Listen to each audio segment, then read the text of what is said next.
मनुष्य, भूख और प्यास की रचना की कथा।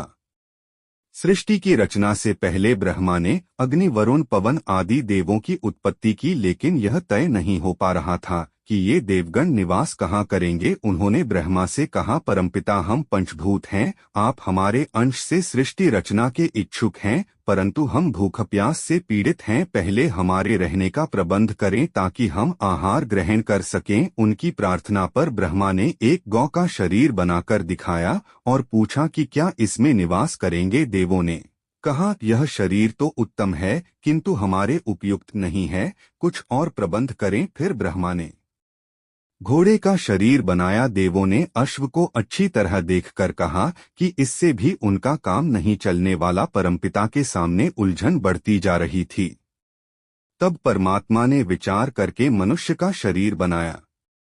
देवताओं को यह शरीर भा गया। उन्होंने ब्रह्मा से कहा, यह सुंदरतम रचना है और हम इसमें रहेंगे। ब्रह्मा ने सभी देवों को कहा कि इस मनुष्य शरीर में अपने योग्य उत्तम स्थान देखकर प्रवेश कर जाओ।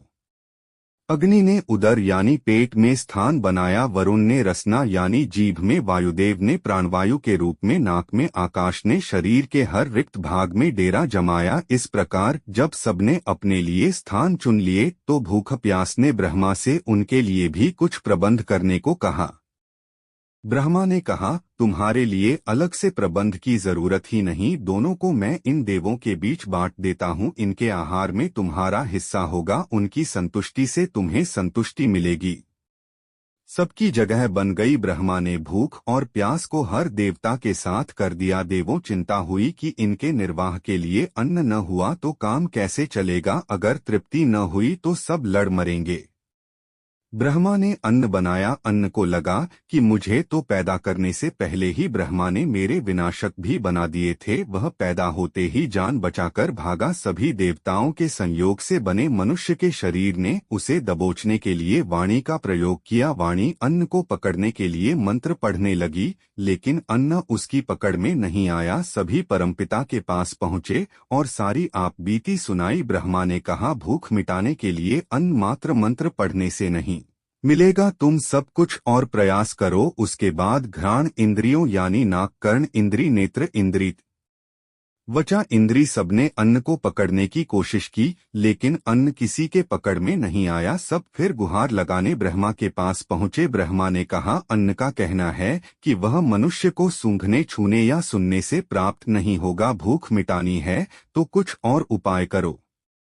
अंत में वह पुरुष मुख के रास्ते अन्न को अपने शरीर में प्रवेश कराने में सफल हुआ। अन्न ने अपना बलिदान देकर मानव शरीर में बसे सभी देवों को तृप्त किया। जब शरीर में देवों को तृप्ति मिल गई तो प्राण का संचार हुआ, यानी शरीर में प्राण आ गए।